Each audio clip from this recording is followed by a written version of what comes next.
रीवा के Shyam Sai medical college से संबंध संजय गांधी अस्पताल प्रबंधन की एक बड़ी लापरवाही सामने आई है। अस्पताल में घटित किसी अनहोनी से अवगत कराने वाला यहां लगा कंट्रोल पैनल 3 साल से ठप पड़ा है। इससे अंदाजा लगाया जा सकता है कि मेडिकल कॉलेज प्रबंधन अस्पताल में उपचार कराने आ रहे मरीजों और उनके परिजनों की सुरक्षा को लेकर कितना सजग है। अर्थात मेडिकल कॉलेज प्रबंधन और अस्पताल प्रबंधन मरीजों की जान के साथ खिलवाड़ कर रहा है। 3 साल से खराब पड़े पैनल को सुधरवाने की सुध नहीं ले रहा है। बता दें कि संजय गांधी अस्पताल में फायर कंट्रोल पैनल करोड़ों रुपए की लागत से लगा हुआ है, जो करीब 3 सालों से खराब पड़ा हुआ है, जबकि इसका काम अस्पताल में हुए किसी हादसे में मरीजों और उनके परिजनों को अलर्ट करने का है। बताते चले कि अस्पताल में कई बार अग्नि हादसे हो चुके हैं, लेकिन अस्पताल प्रबंधन इससे सीख नहीं ले रहा। संजय गांधी अस्पताल के हर फ्लोर में गिरे डिटेक्टर लगे हैं, जो अब केवल 100 पीस रह गए हैं। इस कंट्रोल पैनल में कर्मचारी भी रखे गए हैं जो उनकी तनख्वाह के नाम से प्रबंधन राशि भी हजम कर रहा है। इस मामले के संबंध में विभागीय अधिकारियों का कहना है कि इसके सुधरवाने के लिए 9 करोड़ का प्रपोजल भेजा गया है। अर्थात केवल 3 साल से प्रपोजल पर काम चल रहा है। यहाँ अस्पताल में महंगी मशीनें तो खरीदी जा रही हैं, चाहे उसे ऑपरेट करने के लिए कुशल कर्मचारी हों या ना हो। कमीशन का बड़ा खेल खेला जा रहा है, लेकिन मरीजों एवं उनके परिजनों की सुरक्षा को लेकर प्रबंधन लापरवाही बरत रहा है। आइए सुनते हैं जिम्मेदारों ने क्या कुछ कहा। नमस्कार, आप देख रहे खबर आप तक। मैं हूं टीके सिंह। इस वक्त मैं मौजूद हूं विंध्य क्षेत्र के सबसे बड़े संजय गांधी अस्पताल में, जहां मरीजों की सुरक्षा को लेकर के भारी लापरवाही की जा रही है। बता दें कि विंध्य क्षेत्र का सबसे बड़ा संजय गांधी अस्पताल है, जहां मरीजों का प्रतिदिन 2000 से ऊपर इस समय ओपीडी देखने को मिल रही है और इसी तरह से कम से कम सैकड़ों मरीज रोज भर्ती हो रहे हैं। लेकिन यहाँ की जो व्यवस्था है मरीजों के हित में नहीं देखने को मिल रही है। मरीजों की सुरक्षा के साथ यहाँ बराबर लापरवाही बरती जा रही है। एक तरह जहाँ उनके उपचार में लापरवाही बरती जा रही है, ठीक उसी तरह से यहाँ की सुरक्षा को लेकर के कोई भी यहाँ जो व्यवस्था है किसी तरह की गंभीरता उसमें नहीं देखने को मिल रही है।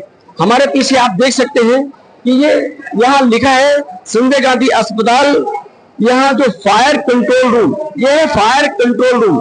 इसका मतलब है कि संजय गांधी अस्पताल में कहीं भी अगर आग लगती है तो उसकी सूचना सबसे पहले फायर कंट्रोल रूम तक पहुंचती है। उसकी वजह यह है कि हर फ्लोर में फायर डिटेक्टर लगे हैं, लेकिन फायर कंट्रोल रूम में यहाँ जो मशीनें हैं वो आज करीब 3 साल से पूरी तरह से ठप पड़ी है। इसका मतलब यह है कि अगर यहाँ किसी भी प्रकार की अनहोनी होती है, किसी भी फ्लोर में आग लगती है, तो आग से बचने के कहीं कोई उपाय नहीं है।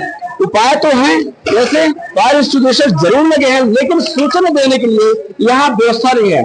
अगर कोई भी घटना घटती है तो मरीजों को सचेत करने के लिए, उनके परिजनों को सचेत करने के लिए ये फायर कंट्रोल रूम में ये पैनल लगा हुआ है, लेकिन ये 3 साल से बंद पड़ा हुआ है। आपको चल के दिखाते हैं कि ये पैनल की स्थिति क्या है।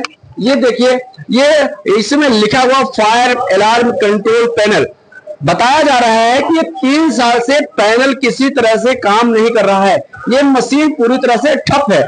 आपको बता दें कि ये जो है ये साउंड बॉक्स है।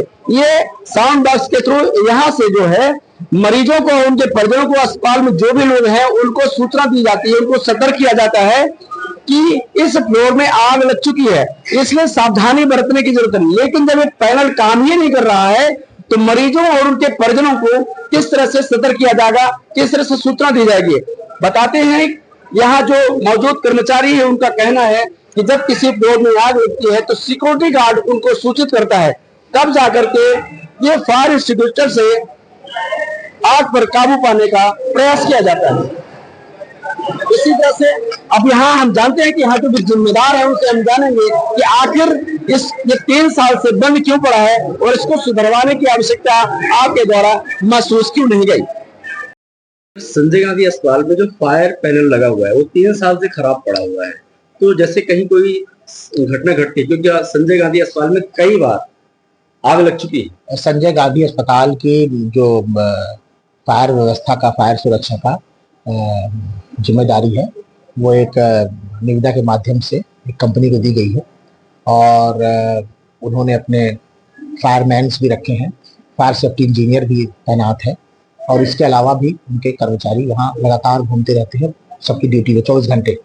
और पिछले दिनों भी 3-4 पिछले मतलब 1 साल से घटनाएं होती हैं, शॉर्ट सर्किट की मोस्टली होती हैं, ओवरलोड या कभी एसी के काम कुछ ऐसा हो गया तो उसमें तुरंत काबू पाया जाता है। तो मतलब उनका 100% ट्रैक रिकॉर्ड है, कोई भी ऐसी कोई मेजर क्षति नहीं हुई है। और आपने चूंकि ये ध्यान दिलाया है, और एक मैं आपको बता दूं, एक थोड़ा सा मतलब 2-3 करोड़ का प्रस्ताव लंबित है अभी भोपाल में, हमने भेजा हुआ है पूरा एक उसको रिवैम्प करके पूरा नए तरीके से उसको जो लेटेस्ट नॉर्म्स हैं और उसके अनुसार जो आगे फ्यूचर के लिए भी ऐसा लोगों ने प्रस्ताव भेजा हुआ है जो कि लंबित है अभी संचालनालय लेवल पर। और निश्चित रूप से उसमें वहाँ कार्रवाई होगी तो सब मेडिकल कॉलेजेस में वो इकट्ठा कार्रवाई होगी, उसमें तो मिलेगा उसके लिए, तो हम उसको और चुस्त दुरुस्त करेंगे। वर्तमान में जो फायर एजेंसी काम कर रही है जिस पर आपने ध्यान दिलाया है, तो उसकी आज लोग मीटिंग लेके और उसमें देखते हैं कि उसमें क्या हो सकता है। सर वो 3 साल से करीब वो खराब पड़ी है, उसका हम पता लगा लेंगे। मान लीजिए अगर कहीं अचानक कोई घटना नहीं तो वो नहीं मरीज है या उनके परिजनों को नहीं बताया ना मैंने कि लगातार उनके आदमी पूरे अस्पताल में 10-12 आदमियों का स्टाफ है, 24 घंटे घूम रहे हैं, लगातार घूम रहे हैं। और ऐसी कोई अगर वो होता है, सबको ट्रेनिंग दी हुई है हमारे गार्ड्स को। अनाउंस क्या सुनता है अनाउंस के, क्योंकि वो नहीं सेंसर लगे हैं, सेंसर लगे हैं और उससे फिर अलार्म बजता है। सेंसर से अलार्म की व्यवस्था इसमें नहीं होती फायर में, सेंसर के बाद अलार्म बजता है। और अलाउंस तो जो गार्ड सुरक्षा कर्मी रहेंगे उनको ट्रेनिंग दी हुई है पूरी कि आप कैसे फायर एक्सटिंग्विशर का इस्तेमाल करो, कैसे आप फायर तुरंत बुझाओ जो स्प्रे से। तो उसमें पूरे स्टाफ को ट्रेनिंग है, इंक्लूडिंग डॉक्टर्स, सिस्टर्स, पूरे हमारे वार्ड बॉय, पूरे हमारे सफाई कर्मचारी, सभी को ट्रेनिंग दी गई है बराबर। और बीच में ट्रेनिंग हर चौथे महीने 5वें महीने रिपीट होती है। तो इसका पूरा अच्छे से इंतजाम है। और जिस ओर आप ध्यान दिला रहे हैं, हो सकता है वो पुरानी कंपनी के द्वारा हो और वो अब ऑब्सोलीट हो गया हो या एक्सपायर हो गया हो, समझ रहे हैं, तो उसको हम दिखवा लेते हैं और उसमें हम आपको जानकारी। सर उस जो पैनल रूम है उसमें कर्मचारियों की ड्यूटी लगाई गई है, तो उनको बेवजह सैलरी मिलती है क्योंकि नहीं ऐसा नहीं, मैंने बोला ना 3 साल से नहीं ऐसी बिल्कुल बात नहीं है।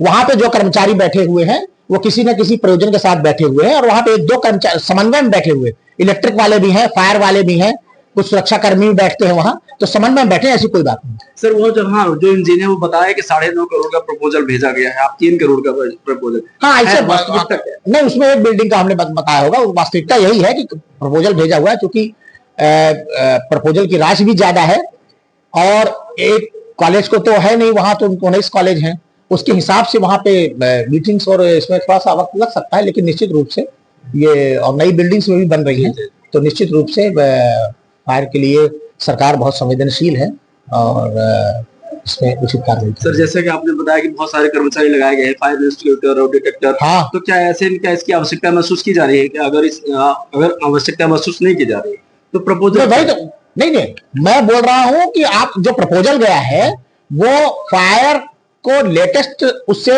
और जहां कहीं भी उनको लगता है तो उसके हिसाब से तैयार करके भेजा गया प्रपोजल प्रोजेक्ट कि हम उसको लेटेस्ट नाम के अनुसार, और कई बीच में बिल्डिंग बनी है, कई वॉल बड़े हैं, तो उसके अनुसार भेजा गया। पुरानी वायरिंग जो कुछ पुरानी वायरिंग पुरानी हुई है उसके हिसाब से भेजा गया। सर कितना वक्त लग जाएगा इसको सुधरवाने में?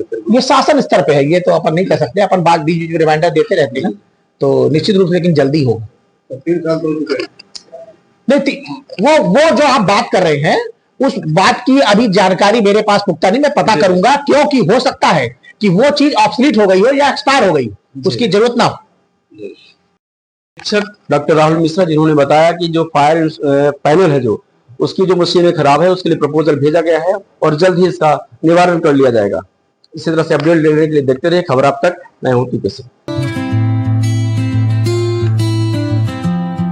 मैं डॉक्टर अमिता सिंह शिवा आरोग्यम हॉस्पिटल में मैं एज ए गायनिकोलॉजिस्ट काम करती हूँ। मेरे हॉस्पिटल में गायनी से रिलेटेड हर तरह की सुविधाएं हैं। सिजेरियन होता है, हिस्टेक्टमी होती है और ओपीडी केसेस भी बहुत अच्छे से देखे जाते हैं, और भी केयर है ओपीडी की, माइनर ऑपरेशंस भी होते हैं और टाइम टू टाइम जब भी इमरजेंसी होती है 24 आवर अपने हॉस्पिटल में अवेलेबल रहते हैं। एनी टाइम कोई भी पेशेंट अगर फोन पे भी अवेलेबल होता है या व्हाट्सएप पे अवेलेबल होता है तो भी हम उसको पूरी केयर देते हैं। पूरी कोशिश करते हैं कि हमारी तरफ से मरीज को किसी भी प्रकार की समस्या ना हो।